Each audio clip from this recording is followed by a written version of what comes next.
Imagine this, you own your home, you pay your mortgage, you take care of the place, and then one year that property tax bill just doesn't show up. No letter, no warning, no extra money sliding out of your escrow like your house just pulled a surprise fee on you. It's just gone. Now hold that thought, because this isn't just a what if people say when they're angry at the mailbox. A handful of states are seriously looking at ways to cut property taxes down, freeze them, or wipe out big parts of them. And here's why that matters. Property tax isn't just some annoying bill. It's the fuel for your local life. The school down the street. The fire truck that shows up fast when something goes wrong. The roads you drive every day. The people who fix streetlights, clear snow, respond to emergencies. This is a big chunk of how they get paid. So yes, the idea of cutting property taxes sounds amazing. But there's no such thing as a free delete button. If your property tax drops to zero, somebody still has to cover those costs. And when politicians say we're getting rid of property tax, the real question is always the same. What replaces it? Higher sales tax? Higher income tax? Cuts to services? Or a plan that sounds clean until real life hits it? That's what this video is about. Not hype, not surface talk. The kind of policy moves most people only notice after their monthly payment jumps and their stomach drops. We're counting down from number 10 to number 1, breaking down what each state is trying to do, what it could mean for you, and what might crack if the math doesn't work. Stay with me, because one of these plans is bold enough to sound fake, and serious enough to change everything. Here's the part nobody warns you about when you buy a home. You can do everything right, pay on time, fix the roof, keep the place decent, and still wake up one year to a bigger tax bill like you got in trouble. That's because property taxes don't only move when you move. They move when your area changes. More people want to live there. Prices climb. Homes sell for more. And the county looks at your house and says, "Congratulations, it's worth more now." Even if you didn't upgrade a thing. Even if your income stayed the same. Even if you're already stretched. Two knobs control this whole system. 1, the tax rate. 2, the assessed value of your home. Most people hear the rate is low and relax. But if the value jumps fast enough, the bill jumps right with it. So you end up paying more for the same house in the same life. Governments love property taxes because they're dependable. People can't pick up a house and hide it. It's local money that shows up every year, which makes it easy to plan for schools, fire departments, road crews, and basic services. Homeowners hate property taxes for the same reason. It's a big lump. It hits hard. And it can rise faster than your income, especially if you're on a fixed budget. It can feel like rent you pay just to keep owning what you already own. That's why you keep seeing the same kinds of fixes pop up. Caps so assessments can't spike too fast. Homestead credits so your primary home gets relief. Freezes for seniors or longtime residents so people don't get pushed out. Swaps to sales or income taxes so the burden follows spending or paychecks. Or state replacement funding, which sounds comforting, until you ask what happens when budgets get tight. So as we go state by state, keep one question in your head. If one group pays less, who pays more? And what breaks if the money doesn't show up? Coming in at number 10, Iowa. Iowa is one of those places where property taxes don't always feel like one big bill. They feel like a slow leak. You don't notice it at first. Then one day your monthly payment is higher and you're staring at your escrow like it just switched teams. Iowa is trying to respond, but it has the same hard problem every state has. Local services cost real money. Schools aren't free. Snow plows don't run on motivation. Fire and emergency response doesn't happen because everyone means well. So Iowa can talk about relief, but it can't dodge the funding reality. One big move here is a law passed in 2023 called Senate File 181, which is part of Iowa's broader property tax mechanics conversation. The big picture is guardrails, more limits, more pressure to keep property tax growth from running wild in the wrong places at the wrong time. At the same time, there's a bigger push to reshape the system, flatten parts of it, compress parts of it, and rework how the whole setup functions. That's the tightrope. Promise homeowners relief without waking up towns and counties to layoffs, service cuts, or schools begging for emergency funding. Here are the numbers people feel in their bones. In 2022, the effective property tax rate was 1.43%. The average bill was about $3,000 on a $210,000 home. In Des Moines, median home prices were just under $200,000. The state had about a $1 billion surplus in 2023, while population growth was basically flat. So the question becomes, if money is sitting there, why does the bill still feel like it's climbing? But the trade is real. If you cap revenue growth too hard, cities and counties either get help from the state, or they cut something. And the biggest fight is almost always schools, because school costs don't pause just because politics gets messy. Iowa's approach feels like putting a speed limiter on a car only when it's already rolling downhill. Better than nothing, but it doesn't make the ride smooth. And if Iowa is hinting at restraint, Georgia is about to step up with an idea that tries to move the whole cost somewhere else. Number 9, Georgia. Georgia floated one of the loudest ideas on this list. What if owner-occupied homes paid zero property tax? Not a discount, not a cap, just gone. And if you own a home, you already know why that hits. Your house can stay the same. Your paycheck can stay the same. But the bill still climbs like it's training for something. Georgia's plan isn't a magic trick. It's a trade. The pitch is simple. Stop taxing the place you live, and raise the state sales tax to replace that missing money. So instead of paying more because you own a home, you pay more because you buy things. The tax moves from your front porch to your shopping cart. And the numbers show why people even take this seriously. Georgia's effective property tax rate sits around 0.87%. But in counties like Fulton and DeKalb, some homeowners are paying well over $4,000 a year. Home values are the bigger pressure. The median home price statewide is around $325,000, up nearly 50% since 2019. Atlanta rent is around $1,800 a month. Violent crime in Atlanta is described as about 60% above the national average. At the same time, the state is framed as booming, ranked number 8 for business, which means demand keeps pushing the costs up. This is where cities and counties start sweating.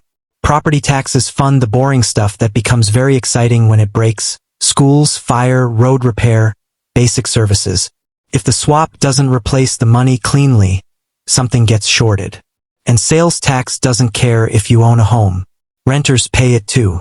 So you can end up with homeowners celebrating while everybody else pays more every time they run errands. Quick gut check. If your home tax dropped to 0, but your everyday life got more expensive at the register, would that feel like relief or a trap? Now watch how different Arkansas looks, because Arkansas isn't talking about swapping. Arkansas is talking about cutting even more. Number 8. Arkansas. Arkansas already runs low on property taxes compared to a lot of the country, and that's part of its identity. The pitch is simple. Low taxes, business-friendly, keep the money in people's pockets. But here's the twist. Arkansas still wants to cut more. The direction has been clear: cut income taxes, keep pushing relief, and talk about more property tax relief too. They've floated ideas that sound like guardrails. Caps so local governments can't raise property taxes too fast, voter approval requirements before certain increases, and targeted help for seniors and veterans so people don't get priced out of homes they've lived in for years. Now put numbers on it. The effective property tax rate is about 0.61%, compared to a national average around 0.99%. Median home price statewide is around $200,000. A typical property tax bill is under $1,300. Rent for a 2-bedroom in Little Rock is about $1,000 a month. Cost of living is about 11% below the national average. And the crime conversation, especially in Little Rock, is described as rough, among the highest violent crime rates per capita. So what's the catch? When you cut property tax revenue, you better replace it, or the basics start looking thin. Roads don't patch themselves. Schools don't get cheaper because the headlines say, tax relief. Broadband doesn't speed up because everybody wishes for it. If counties can't raise revenue easily, they either cut services or find money in other ways. Fees, delays, temporary fixes that become permanent. Arkansas is like a household that keeps turning the thermostat down to save money, then acts shocked when everyone's living in hoodies indoors. And if Arkansas is the cut it more state, Kansas is the control it better state. Number 7, Kansas. Kansas isn't trying to erase property taxes. Kansas is trying to stop the surprise attacks. Because the real stress isn't only the amount, it's the whiplash. One year the bill feels normal. The next year, the assessment shows up like it had a bad day and decided you were the reason. Kansas is reacting to rising home values and trying to build predictability. Caps on valuation increases so assessed value can't jump too fast. Expanded homestead exemptions to protect primary residences, and proposals that would require voters to approve certain increases before local governments can push them through. There's also a tension behind the scenes. Some leaders want relief now and want to sort out the consequences later. Others are cautious because local services don't pause, and school funding can't be treated like a nice-to-have. Kansas also carries the memory of past tax experiments that didn't land well, and nobody wants a repeat performance. Here are the numbers. The effective property tax rate is around 1.34%. Median home price is about $230,000, up roughly 35 to 40% since 2019. Median rent in Wichita is about $1,050 a month. Cost of living runs about 8 to 10% below the national average. Crime is framed as mixed, Wichita above average, many rural counties very low. Trade-offs are real. Caps protect homeowners, but they can also restrict revenue growth while costs rise. Exemptions shrink the tax base and shift weight elsewhere. Voter approval adds accountability, but it slows the money when communities need to move fast. Kansas is trying to put property taxes on cruise control. Still moving, just no sudden acceleration. Now let's go to a place where the rate isn't the headline at all. Wyoming is about the value shock. Number 6, Wyoming. Wyoming isn't screaming about high tax rates. Wyoming is asking a different question. Why am I paying more for the same land, the same house, the same life? Because the villain here is the assessed value climbing fast, especially in areas getting hotter with out-of-state buyers. Wyoming has this reputation. Wide open space, low taxes, and a government that mostly stays out of your way. But when valuations jump, sometimes 40 to 60% over about 5 years, longtime residents feel blindsided. Seniors on fixed incomes. Ranchers sitting on land passed down through generations. People who aren't trying to cash out, they're trying to stay. That's why lawmakers have talked about capping assessment increases, expanding homestead-style exemptions, and even considering deeper reform. Bills like House Bill 99 and House Bill 203 were mentioned in the conversation around those ideas. The pressure is basically, protect locals from getting priced out by a market they didn't create. Now the numbers. Wyoming's average effective property tax rate is about 0.58%. The issue is the value spike more than the rate. Some rural counties have seen values rise 40 to 60% in about 5 years. There's also mention of newcomers from places like California, Colorado, and Texas, with hot spots around Jackson Hole and Cheyenne. The trade-off: if you cap assessments, someone else may carry more load, new buyers, commercial property, or other categories. And if the state backfills using resource revenue, that brings volatility. Plus, long-time resident relief sounds fair until you have to define it and enforce it. Wyoming's valuation spikes are like a quiet little diner getting discovered overnight. Same pancakes, triple prices, and the regulars staring at the menu like it personally offended them.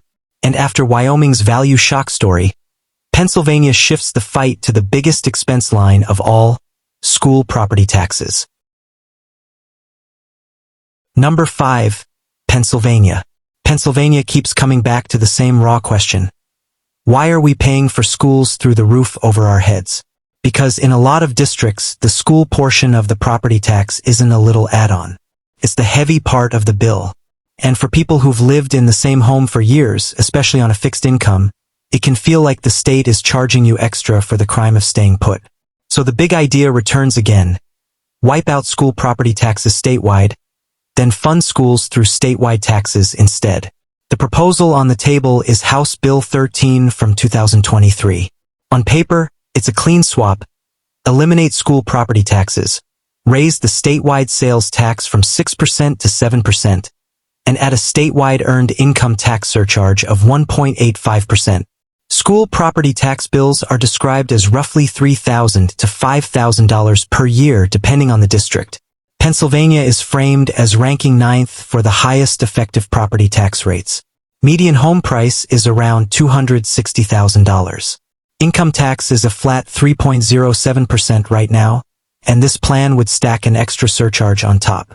Sales tax is 6% now, and the proposal pushes it to 7%. For homeowners in high-tax school districts, this can feel like finally breathing again. But if you don't own a home, if you rent, if you're younger, if you're just trying to survive, this can feel like the bill just moved to your paycheck and your receipts. Same school system, different door it walks through.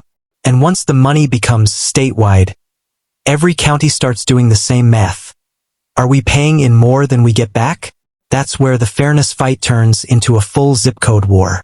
Pennsylvania's plan is like moving the bill from your left pocket to your right pocket, then arguing for hours about which pocket is more fair.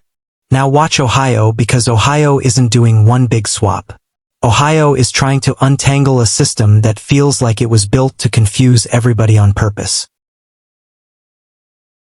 Number 4, Ohio. Ohio homeowners don't always brag about having the worst property taxes in America, but they still look at the bill and ask, why does this feel so heavy? A big reason is complexity. In Ohio, your property is assessed using about 35% of market value. Then the millage rates stack up through school districts and local governments. And there's the inside versus outside millage concept. Different buckets of levies that make the bill feel like it has layers, like an onion that charges you money for crying. That's why lawmakers have been floating ideas across 2023 and 2024. Rein in assessments, cap year-over-year increases, and adjust school funding so it leans less on property taxes. Some proposals talk about cutting property taxes for seniors, and others talk about shifting more school funding back to the state. There's also talk of targeted relief for veterans and older homeowners. Ohio's average effective property tax rate is 1.52%, ranked 7th highest. In places like Cuyahoga County, it can be over 2.3%. Median home price statewide is around $225,000. Rent in Columbus is around $1,300 a month. Cost of living is about 9% below the national average, but that cheap feeling fades when the tax bill lands. The trade-off is familiar. Caps and credits can help homeowners, but they can squeeze school budgets unless the state replaces that money. And the more complicated the formula, the easier it is for people to stop trusting the whole system. Ohio's tax rules feel like a recipe written by someone who measures ingredients in "trust me," then disappears before dinner is served. Now let's head to Florida, where the sales pitch is no state income tax, but homeowners still get hit in other ways. Number 3, Florida. Florida loves one headline: no state income tax. It's part of the brand. But if you own a home there, you learn quickly that the state still gets paid, it just shows up in different places. Property tax is one of the big ones, especially after home values surged. The effective property tax rate is around 0.80%. That sounds calm until you see the reality in hotter markets. In places like Miami-Dade or Tampa, typical property tax bills on average homes are described as $6,000 to $12,000 per year. Median home price statewide is around $400,000. Rent in Miami is around $2,400 a month. Cost of living is about 8 to 15% above the national average in most urban areas. Population growth is still rising, which keeps the pressure on. So the push here isn't erase property tax. It's slow it down. The talk includes caps on annual increases for primary residences, stronger homestead protections, and assessment freezes for seniors. There's also discussion of adjusting the Save Our Homes cap, set at 3%, to something lower, plus targeted relief talk for first responders and lower-income homeowners. Caps protect people who already own, but they widen the gap between long-time owners and new buyers. And if local budgets can't grow with costs, counties and cities may lean more on fees and special assessments. Florida is a no-cover charge club where the drinks, parking, and coat check are all premium priced. And you only see the total when you're already inside. Now Texas, because Texas isn't trying to cool the system. Texas is talking like it wants to rewrite it. Number 2. Texas. Texas sells a simple dream. No state income tax. Work hard, keep more of your paycheck. And for a lot of people, that dream is real, until the property tax bill shows up like a second rent payment that never ends. In Texas, property taxes can feel less like a bill and more like a second mortgage you didn't agree to. You pay the lender, then the school district and the county pull up like they're roommates who don't buy groceries but still want rent. That's why Texas leaders have been talking about the biggest prize. A long-term path to end property taxes, especially school property taxes. Not just lowering them, phasing them out over time. The ideas being discussed involve using surplus money, tighter budget limits, and possibly leaning harder on sales taxes to keep public services funded. A huge relief number gets mentioned. An $18 billion property tax relief package, tied to school tax compression, bigger homestead exemptions, and appraisal caps. The effective property tax rate is 1.63%, ranked 6th highest. The median home price is around $340,000. The example people use is a $350,000 home with a property tax bill around $7,500 a year. Rent in Austin is around $1,800 a month and climbing. But here's the risk. If you eliminate property taxes, you need a replacement that won't collapse when the economy turns. Surpluses come and go. Sales taxes can hit hardest when families are already stretched. And shifting school funding more to the state means bigger statewide political fights. Texas property taxes feel like buying a house and then getting billed for ongoing roof membership. Now watch what North Dakota is trying, because North Dakota isn't just talking about phasing out taxes. It's aiming to ban them. Number 1. North Dakota. North Dakota is the boldest idea on this list.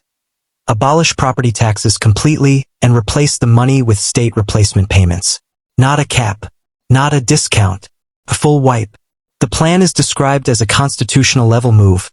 Local governments would be prohibited from charging property taxes, with an exception tied to existing bonded debt, and the state would be required to send replacement funding so schools and local services don't collapse. Those replacement payments are described as being no less than a baseline year amount. And the pitch behind it is straightforward. North Dakota has oil and gas wealth, so why not use that as the backstop for local budgets? The property tax rate is around 0.98%. Median home value is around $250,000. Rent in Fargo is around $1,100 a month. The job base is described as energy, agriculture, and logistics. Crime is described as low. And the cold is described as serious enough to shape daily life. Here's where the risk lives. Once local governments can't raise property taxes, they become dependent on the state. Local control shrinks. And if costs rise faster than the baseline replacement amount, budgets get squeezed even if the promise stays on paper. If state revenue drops, local communities could be left waiting on decisions made far away. And financing big projects gets harder when the usual local tools are restricted. Funding everything with oil money is like paying rent with overtime. Amazing when it's there, panic when it's not. And after a plan this extreme, the real question hits. If property taxes disappear, who ends up paying instead, and what does the bill turn into instead? Alright, before you click away, lock this in. Property tax relief is never free. Nobody is ending a bill without moving the cost somewhere else. If your property tax drops, one of three things happens. The money gets replaced, the burden gets shifted, or your local services get quietly squeezed until you feel it in real life. Across these states, you just watch the same story play out in different outfits. Some states try the control route, caps and freezes. So your bill doesn't jump like it's trying to push you out of your own neighborhood. That kind of stability can protect seniors, longtime homeowners, and anybody living on a tight budget. But there's a trade. If costs rise and revenue can't keep up, something starts to thin out. Schools, road repairs, emergency response, basic local services. It doesn't happen all at once. It shows up slowly. Longer waits, fewer options, more things delayed until next year. Other states push the swap route, less property tax, more sales tax or income tax. Can feel like a win if you own a home in a high-tax area. But now the bill follows you everywhere. It's in the checkout line. It's in your paycheck. And it doesn't care whether you own a home or rent. That's why people get heated. It's not always tax relief. It can be tax relocation. Then you've got the state replacement route. Cut or ban property taxes and have the state send money to keep schools and local services alive. When it's steady, it looks like the smoothest plan. But it also centralizes power. Local communities become dependent on decisions made far away. And when budgets tighten, guaranteed replacement can turn into a political argument. So here's the truth. Every plan creates winners and losers. Homeowners versus renters. Long-time residents versus newcomers. Fast-growing counties versus rural towns. Families with kids in school versus households without kids. Local control versus state control. That's why the smartest move isn't picking a side based on a headline. The smartest move is asking better questions. When you hear property tax relief, ask, what exactly is being cut? Schools, county services, city services, or everything? What replaces the money, sales tax, income tax, state funds, fees, or cuts? Is the replacement permanent? Or does it depend on a budget vote every year? What happens in a recession, a housing slowdown, or a revenue crash? Does the plan protect services? Or does it quietly assume they'll shrink? Because the bill always gets paid. The only thing that changes is who gets the invoice and how long it takes before you notice. Now do two things. First, hit like, subscribe, and turn on notifications so you don't miss the next breakdown when these tax fights get real in the next session. Second, share this with one person who complains about property taxes every year, because this is exactly the kind of information that stops people from getting blindsided after the decision is already made.